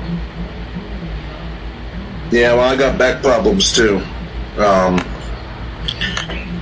Unfortunately, that's a pinched nerve, so it's never going to heal. Of course. The thing is, even though I got it like in high school, I didn't even know anything was wrong till like I was like in my mid-20s. Of course, that's what ages start to start. 25, and by 30 is when all your other organs and other functions of your body start to dwindle, and by 40 is when it's going to show itself, really show itself. So if I'm going to wrestler in between now and 40 years old, that would be great. If I could go through the pain of doing so at a late stage of life, of being a wrestler one day, it sounds crazy to say that right now, but you never know. So my body still remembers what I did back then. So okay, I could just do a random angle, but I could have a wrestler. Let's see. Let's listen to this segment and let me know if you want to book it. A wrestler is shown struggling to pick up a large weight. Just as he is about to leave, another worker walks in and easily picks it up. The first worker looks angry at being embarrassed. Do you want that for the Venus Masters weightlifting thing? Yeah, why not? Okay. So I guess you want Val Venus to be the one struggling and Chris Masters picks it up. Yeah, it's Chris Masters younger than Val. Okay. Whatever happened to Val Venus? What's going on with that guy? He's retired. He's that old, huh? Yeah, he's been there since '99. He's just as old as Edge. Of course, yeah. But the thing is, he wasn't as popular as Edge. Obviously, he was the ladies' man. Hence, in today's world, he'd be the patriarchy, rapist, misogynist, right? Yes, probably. Yeah, every time he comes to the SmackDown 2022 year, he'd be like, "Hello, ladies," and all the girls up behind the SJW crowd like, "You are fucking pig! You are rapists!" And then Shaquille comes around and be like, "Now, Val, you cannot show off your towel." Yeah, they actually brought him into TNA, trying to get some popularity off him. Really? What was this? What year? This was 2010. This was the night Hulk Hogan showed up. Oh, okay. Oh, that's just way before all that SJW started. Shit. Yeah. He came into a room with the beautiful people, and which was Madison Rayne, Velvet Sky, and Lacey Von Erich. Mm-hmm. And he ended up playing the game of strip poker. He's like, "Ladies, when I lose my first hand, that'll be it." Because all he was wearing was a towel. God damn. Try to do that in today's world. Right. Fucking girls like Anita Sarkeesian are going to the United Nations for the second time. They really went to the United Nations. You know about that, right? Again? Not again, just that one time back in 2016. I know about the first time. That's when I remember Alpha Omega Sin talking about it. Yes. If you're out there, Alpha Omega said, please talk about video games again, please. They're up to no good. I miss his videos because he hasn't made he made like one video like a year ago. Over a year ago. Yeah, and then his like videos, his next videos after that were like 3 years old. Mm-hmm. And, like like this storytelling. It sucks that Alpha Omega says that around to defend us gamers. Cause our voice can only reach for so many people, but for him, he earned it. He actually earned those people to follow him. Even up to this day, I'm willing to hear for his tweets out. Like, I see his tweets from time to time, and I'm like, "Hey, Alpha, come on back to YouTube, man. We need you. We need for the fight. He's up to something." Okay. Do you care where the show takes place? Like, I don't care. Doesn't matter. Okay, so I'm just going to use the real show where it took place. Just let me look it up. Like the Pepsi Center? I don't even know. I just looked up Raw for the first week. Mm-hmm. I could find this stuff out easily. Mm-hmm. So. Okay, the first SmackDown of the year took place in let's see. In Wilkes-Barre, Pennsylvania. So Okay. tri-state area. Or tri-state region. Oh, Manhattan, what's the New York City? That's New Jersey, Pennsylvania. Okay. And Connecticut, too. No, Connecticut's a different market. Connecticut's like New England. I could have sworn it was Connecticut. It's Connecticut, New York, and New Jersey. Well, Connecticut's considered part of New England, at least in this game. It says Massachusetts, Maine, Connecticut, Rhode Island, New Hampshire, Vermont. All right, no problem. Like I said, it doesn't matter to me. Yeah. Oh, okay. This was already chosen. Okay. Okay, I should warn you. It says the fans are expecting a show with around 60% matches. Currently, you are at 90%. Okay. Do you still want to run the show? What about 90%? I'm sorry. You have 90% matches. Fans will expecting more like 60%. Is that a good thing? No, they're basically gonna complain that you have too many matches, not enough backstage stuff. Yeah, be kidding me. I can run the show still if you want, though. Let's try it. Let's take the risk. Okay. In a bout that had good heat and decent wrestling, Shelton Benjamin defeated Paul London by pinfall with an exploder suplex. Paul London and Benjamin have good chemistry and lifted the match. Benjamin was off his game. Mama Benjamin did good work at ringside, and this got a 53. So you're starting off better than I did. Nice.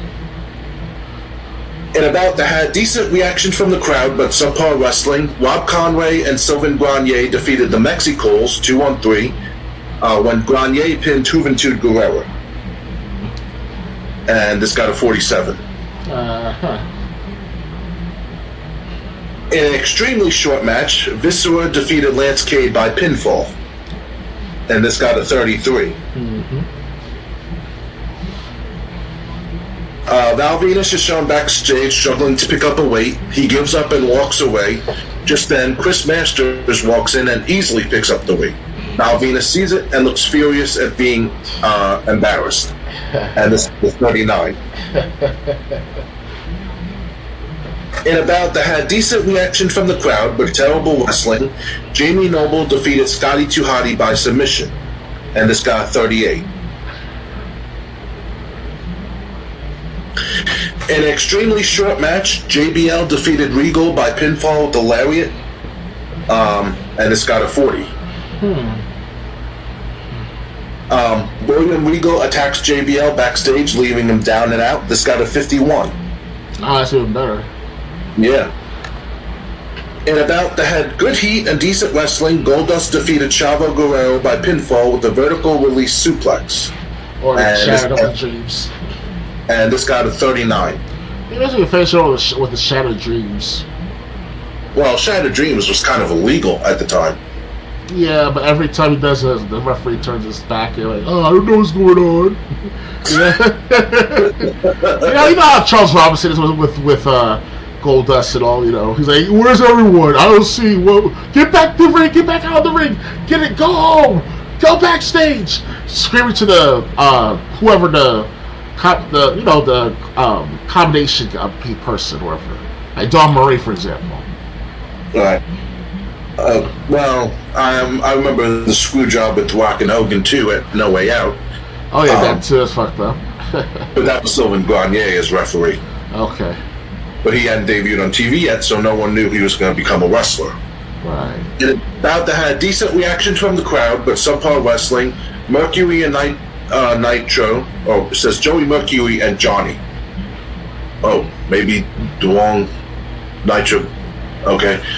Defeated Deuce and Domino when Mercury made Deuce submit. Mercury carried the match in terms of in-ring performance. This got 42.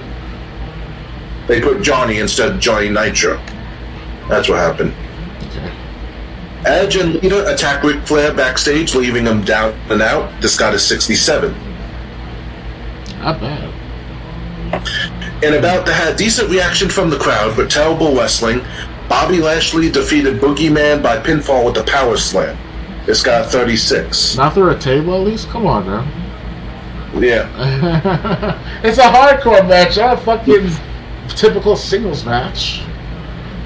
In a bout that had a decent reaction from the crowd, but subpar wrestling, Eugene defeated Finlay in a last man standing match when Finlay could not stand up after a sit-out face-lock front jawbreaker. and it's got a 42. It's like a Jeff Hardy move right there. LDG Yeah. Big Show cuts a promo hyping his storyline with Triple H. This got a 71. And a bout that had fantastic heat and great wrestling and a surprising score.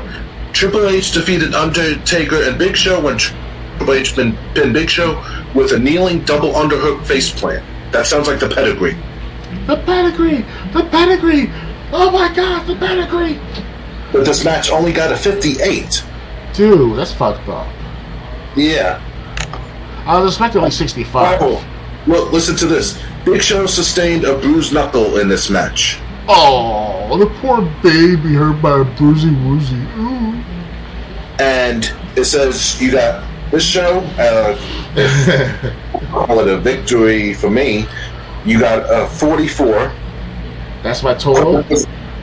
Yeah, overall total. What's yours? Mine was like 53. God damn it. The crowd wasn't happy as they expected more angles and interview segments. Oh, you're right. And they want us to upgrade music production. Can I upgrade it myself? I can upgrade. We can't upgrade it separately. It has to be together since we're part of the same company. But it's a separate brand. Separate brands, but same company. Let's look at the email, see what happened. That's like saying like Coca-Cola and fucking Sprite. You know, it's like there's two separate things. Even though it's from the same company. It's like Pepsi and I think. Well, I don't want to do this because I don't know this brands that well, but like it's like Pepsi and Surge. You know, no Pepsi or Mountain Dew. Mountain Dew is owned by Pepsi. Yeah, anyway, right. Big Show sustained bruised knuckle. UPN was unhappy with the quality. Ryan O'Reilly has requested to be brought onto the main roster, so we can look at him if you want. Ryan O'Reilly, where's? I'm gonna look him up because I don't know if. Okay, he's really. His popularity in the United States is like in the teens. Okay. Let me see what DSW, Deep South Wrestling, which is where he is. Gloucester, Ryan O'Reilly. He's only considered a star. He's not even a major star. Do you want to bring him up or wait till he gets more popular? Let's bring him up right now. How much it cost? Recall. So, I don't know. So, do you want? Let me see how many wrestlers we each have to make this more fair. The more the better, right? Right. Well, like I said, he's going to be either Heat or Velocity guy. Any perception wrestler.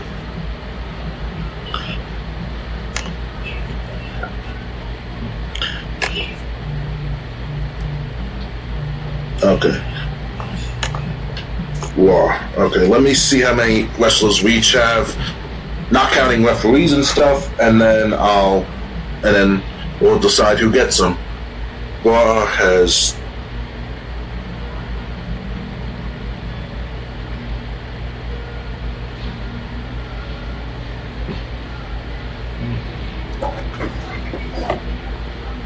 Hold on.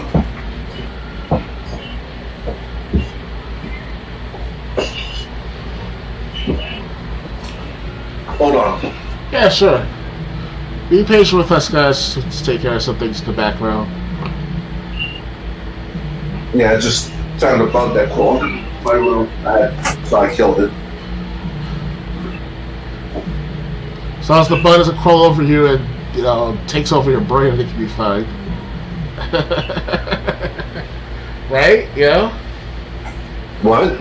I said, as long as the bug doesn't crawl over you and takes over your body, I think you'll be fine for now. Well, I killed it. You killed me, you freaking bastard! Yeah, something like that.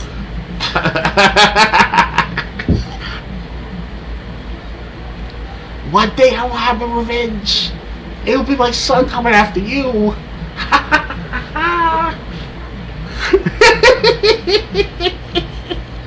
I know, I'm thinking of all this weird shit right now, right? No, I'm just counting wrestlers. So far, I'm up to 32 for Raw, 33, 34.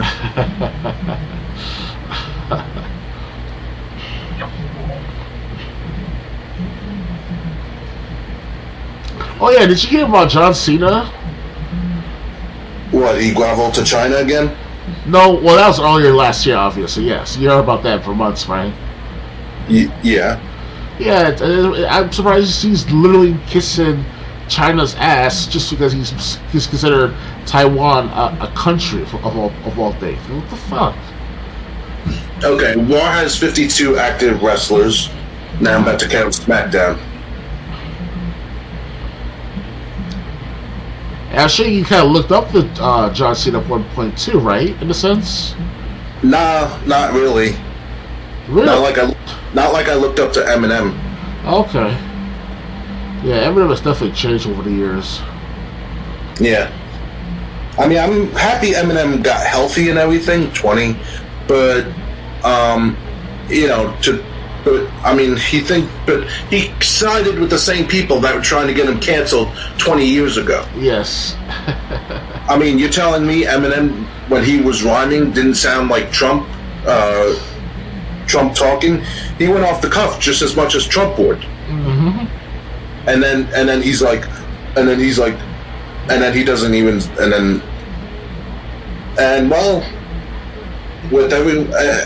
everyone that Eminem got to vote for Joe Biden, are you happy with what you caused? But we ain't Trump. That's what he said in that promo that those guys in the background with their cars and shit at a multi-storage property garage. What's that about?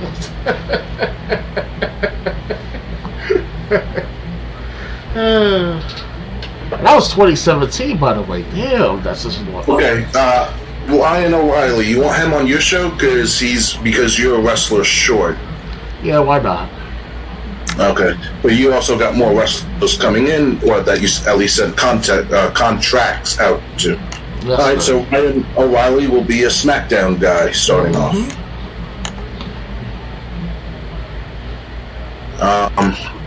Now let's go back because we got some decisions that have to be made. Speaking of pay-per-views, have you seen Armageddon 1999? The only thing I remember from that show is Triple H versus Vince McMahon. Yeah, it was a good match. Fucked up here and there, Fucking Triple H trying to run over Vince McMahon and shit. I was like, goddamn. Imagine it was a mistake. Vince McMahon he slipped up by mistake. He'd be dead after that. So they did a good job in choreographing, the fucked up moves, Yeah. Okay. We got. So I have it on VHS, by the way. So 3 of the 5 that we contacted to go to developmental. Lacey, Annie Social, and Ricky Banderas basically accepted the contracts that we offered. Okay. So I'm putting them. Lacey and Annie Social are in OVW. Ricky Banderas, who was No Muertes. Who's Annie Social again? Annie Social, she's a female. If you go to YouTube and type in Annie Social versus, her matches will come up. She's never, as far as I know, she's never wrestled on a TV on a major company. Oh, so she was never part of WWE altogether. She was never part of any company. TNA, ECW. Oh, she's an actress. Really? Annie Social, actress, born January 28th, 1982. She's now 40 years old, lives in Pennsylvania. She has an Instagram called Annie Social 19134. If it's a real Instagram, that is. It looks like it, yeah. Let me see what the game says about her. of course, I have to go to the developmental roster to. Yeah, she's on Instagram. She has over. Let's see what her following count is. 2,000 followers so far. Let's see. Antisocial. Born Philadelphia, Pennsylvania, 130 pounds, at 5'3". She has come to wrestling notoriety by working in all sorts of TNA promotions. So basically, the promotions that care more about how their women look body-wise. You know, the promotions you would be happy to run. Oh, like the bra panties and thongs and. Yeah, where bra and panties matter more than actual wrestling.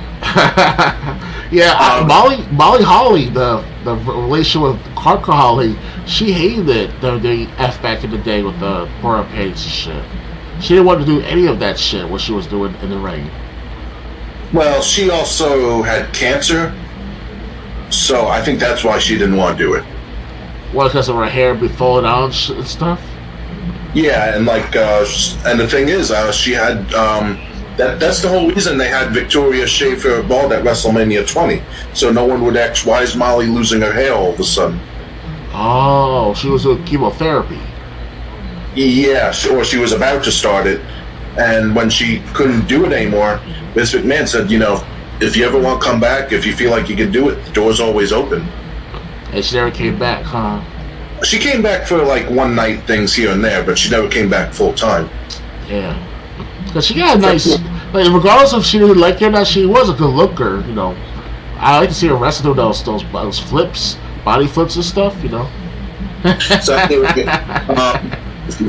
Antisocials come to wrestling notoriety by working in all sorts of TNA promotions. Very charismatic, with superb star aura and a sensational look. She has more potential than just being eye candy.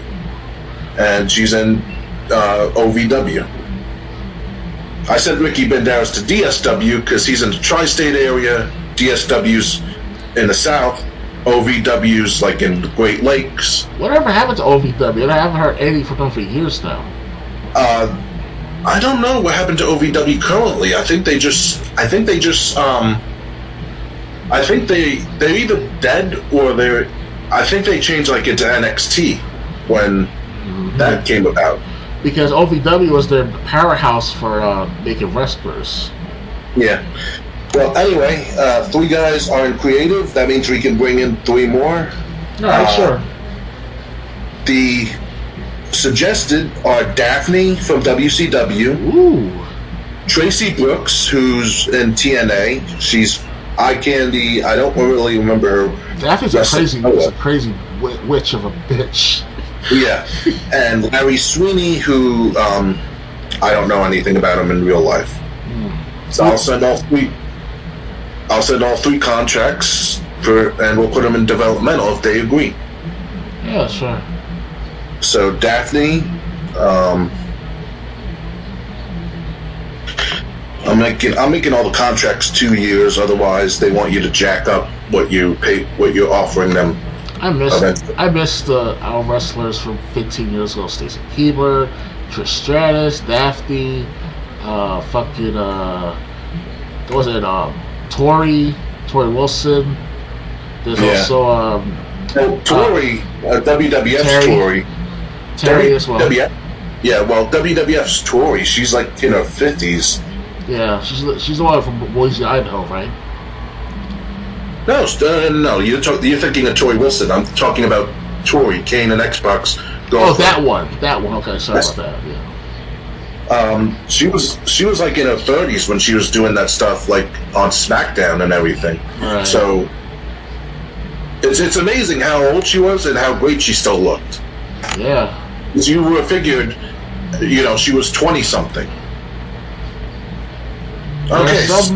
There are some female no matter if they're wrestlers or models, there are some females out there who are in their 30s, but they're in their 20s still. And it's hard to come by to find those type of women these days, because no one's not looking at the woman for beauty or sex or lust or love, whatever you want to call it. It's all about patriarchy, this, and you're a rapist for talking about her looks and stuff, bullshit after bullshit, Right. So, okay, I'm gonna keep advance. We're on Wednesday. I'm gonna keep advancing the game till Sunday. That way, we can still book the shows, do pre-booking that I was talking about. Right. And we'll see what developments happen during the week. We had a house show, made 7,800.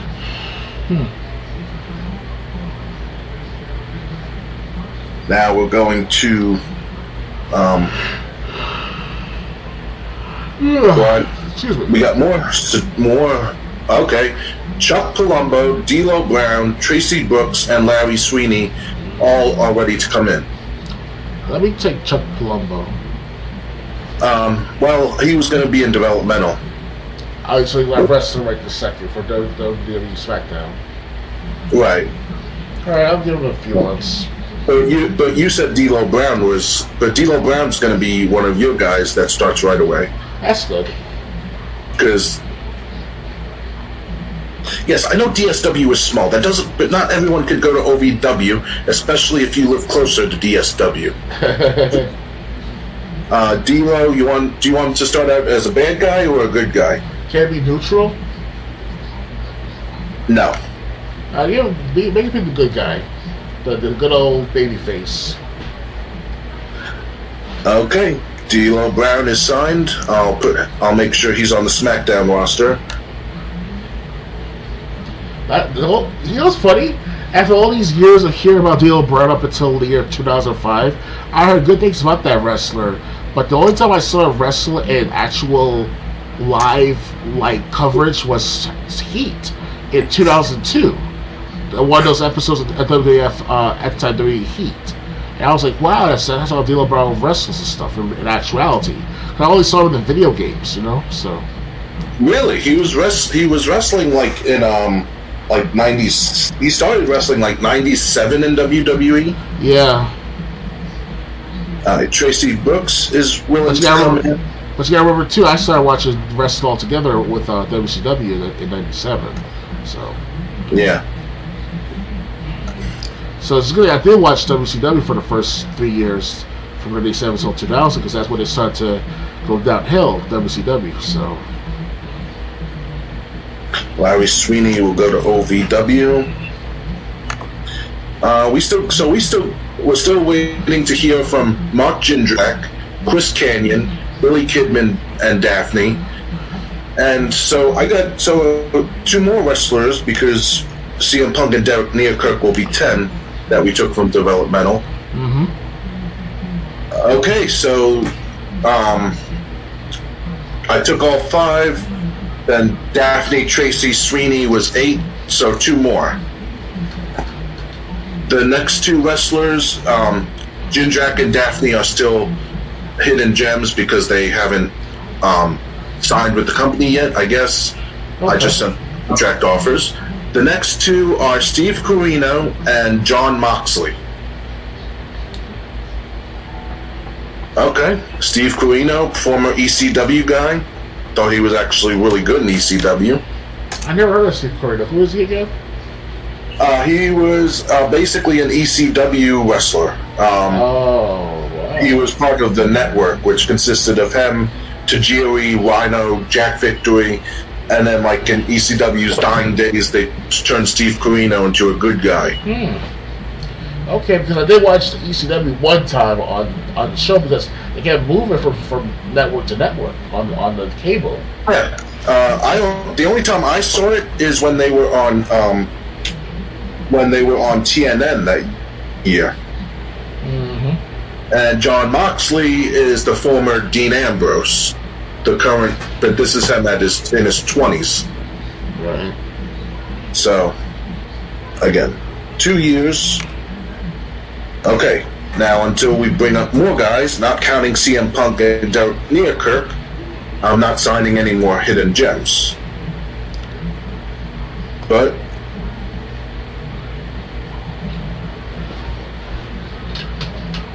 okay, so it's Friday. Let's go to Sunday. Now it's your turn. Well, it's Friday. We don't do anything till SmackDown's handled on Tuesdays, Raw's handled on Mondays. New Year's Revolution is a week from this. Hold on. House show held. Oh, that I already read that one. SmackDown got a .63. That's bad. Yep, only 473,195 viewers. House show held in the Maritimes, which is in Canada, and made 7860. Okay. More decisions ready. Oh, the four that I talked about. Jindrak, Canyon, Kidman, and Daphne. Mark Jindrak, let's see. Midwest, so he'd be best for OVW.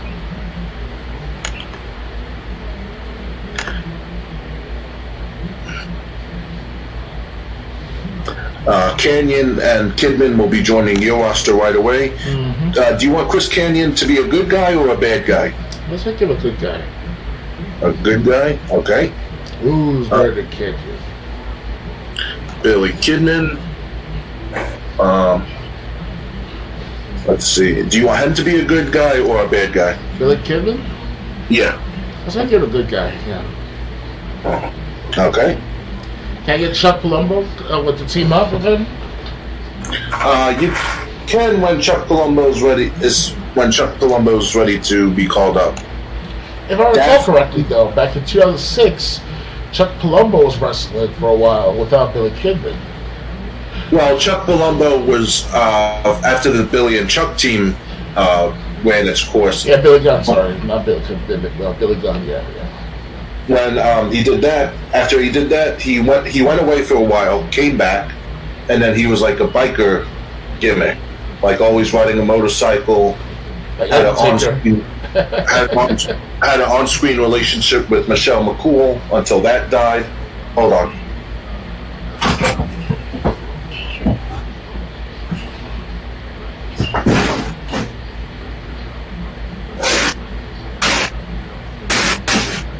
All right.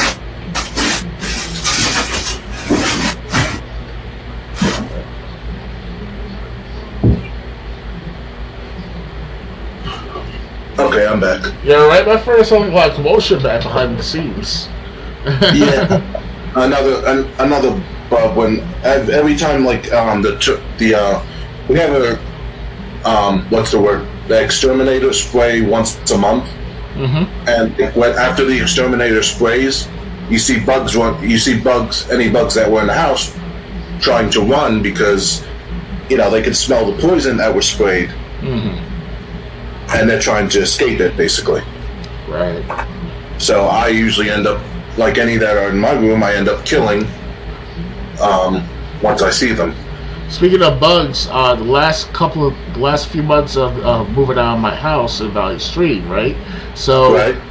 we had these bugs or eggs hatched to the point of like dozens upon dozens of these bugs flying in our basement kitchen. And I was like, what the hell's going on here? I was like 15, 16 at the time. So I found this spray out of randomness, like, oh, this stuff kills all bugs.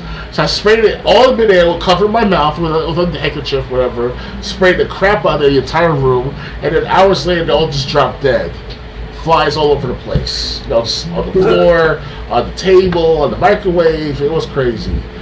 I don't even know if I didn't tell her about this matter, but now she knows through this broadcast. Yes, we had a weird bug problem back in the day with the West Nile virus and shit. I should remember those times. Yeah, well, that bug that I was trying to kill before, the second one, I just got it now. Okay. What happened is, like, I didn't know this when we moved down here, but my aunt, uncle, and cousin all agree that, like, if you do live in the South, it's, I thought, people, like, if you had this kind of problem, I'm not trying to offend anyone, but, like, you were a slob or you something, you caused the problem, basically. Yes, too much junk That food. was my thinking living in New York my whole life. Yeah. But no, in the South, it's actually a common problem. Okay. So you're close to the equator, so there's more bugs infested in those areas. Well, and it's warmer more year round, so we have like a we have like a very short winter. Okay, so did you say? Billy Kidman and who? Okay, thanks for reminding me. I'll put them on the SmackDown roster.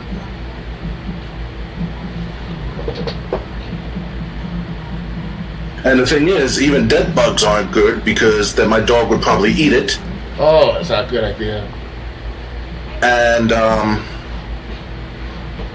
then not Chuck Palumbo. There's Billy Kidman. Who else did you? I want to Chuck Palumbo to team with Billy Kidman for the next few weeks, if possible. Right, but Chuck Palumbo's still in developmental. I'm asking, who else did you already have? Oh, Chris Kanyon. Yeah. I couldn't. Yeah, well, you got Billy Kidman, Chris Kanyon, D'Lo Brown, all on SmackDown. That's good. All right. Okay, and it's Saturday, so I'll go to Sunday.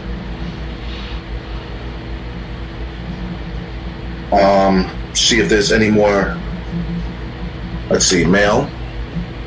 Big Show has recovered from his bruised knuckles, so Big Show's 100%. Ricky Banderas wants to be brought up from DSW, saying it's too small for him. Let's see. DSW, Deep South Wrestling, roster, Ricky Banderas. They don't even know what he is yet, a main eventer or what, or a jobber. His status is yet to get a perception rating. He just doesn't want to be in DSW. Okay, now it's Sunday, week 1. I said I was going to turn pre-booking on, so we can start getting bigger crowds by promoting matches. Let's see.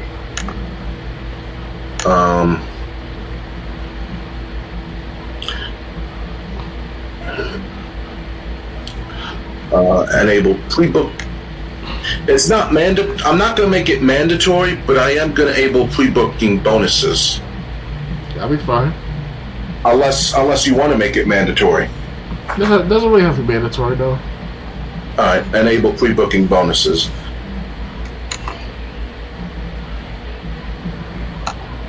Okay, so any matches, like any marquee matches for SmackDown that you want to make right now? I'll like the second.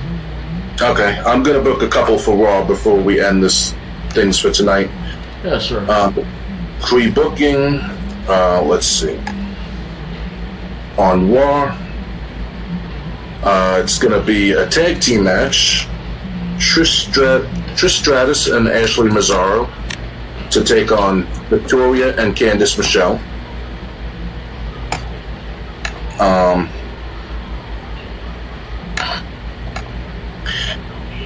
Like 8 minute. I'll just put a special time limit for now. Oh, we can't get bonuses unless we can make pre-booking mandatory. That's not good. Yeah. So, well, let me read what it says. It says, as mandatory pre-booking is currently offered for TV shows, the following analysis is provided only as a guide. No penalties or bonuses can be applied while the mode is inactive.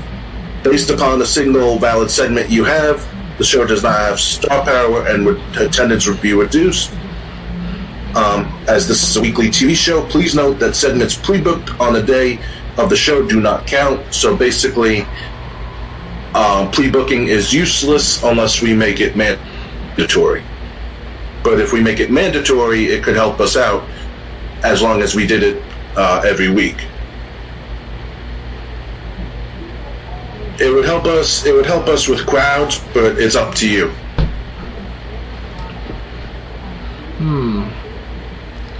Because if we book shows and shows with stars that people care about, main eventers, we could get a boost in attendance and viewers if we could get a boost in viewers and attendance, basically. If we do it manual, that is. Huh? If we do it manual. Yeah, but we just set up the matches that we know we want to do, like the main event. And that's fine. All right, so make it mandatory. Yeah, why not? All right, and like I said, we can do this. We can do this together. I just have to. Oh, preferences. Okay. All right, so like I'll stay on Sunday, so we both have time to come up with matches that you want to, promote before the actual day. Yeah. Like I said, Raw is also going to have Cena and Kane against Carlito and Kurt Angle. So John Cena, Kane, Kurt Angle, Carlito.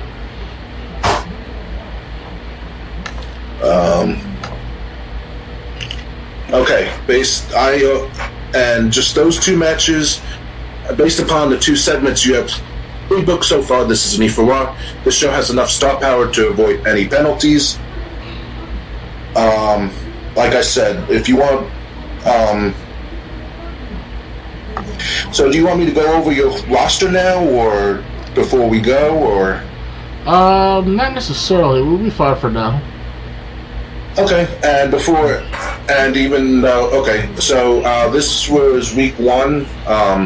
Just let me check show history, but I think I'm going to lead 1-0. Although neither of us are really doing good. Yeah, I got a 56. You got 44. Yeah, you're better than me with this one. Yeah, so I'm up 1-0. But like you said, it's first to 3. Mm-hmm. Yeah. So basically, this was week 1. I guess next Thursday will be week 2. Hopefully, we can turn WWE around and although we were kind of screwed from the beginning because we're WWE expecting such high shows and everything, and we put like the best segments we had, and but I've seen, we put the best segments we had, that we could. And it still came nowhere near to what they were expecting. Mm-hmm. But I've seen someone start out this way in a current day game. They turned it around, so I'm sure we can. Oh yes, definitely. And even if Raw and SmackDown get dropped off TV, we could always just create 2 new shows and get them put on a smaller network and do that, and then Velocity and Heat would still be on anyway. So anyway, hope you enjoyed this. What time is it anyway? It's 12:21 a.m. Eastern Time. Okay, so it's not even that late. I might be doing a Let's Play of something after this. Anyway, so I hope you enjoyed this. Follow me on twitch.tv/rapperjjj if you want to see the next episode, which will be next Thursday, 10 p.m. Well, 10 p.m.-ish Eastern Time. And hopefully you follow me, because I try to do Twitch streams. Also, in the About section of my Twitch channel, there's a BitChute. There's a link to my BitChute channel where I do Let's Plays. And there's a price charting store where I sell video games, both all the way from Nintendo to PS4, Xbox One. Got old and new games for sale. So I hope you check that out if you got some money to spend. And hopefully I'll see you next week when we do episode number 3 of WWE in 2006. Definitely. You got anything you want to say before we finish for tonight? I do want to say though that I'm just well aware of my long history of game playing on BitChute with Medal of Honor, the first Medal of Honor video game. I'm going to be doing that sometime this week, if not no later this weekend. Do a part 20 gameplay of it. It should be the last set of parts, because I'm up to the last level of the game. So be aware of that, and hopefully you'll see me kick ass against the nonsense again. Okay. So hope you enjoyed this. Hope to see you on next time either of us on Twitch, and hopefully you'll check out our BitChute profiles in the meantime to see what we do on there.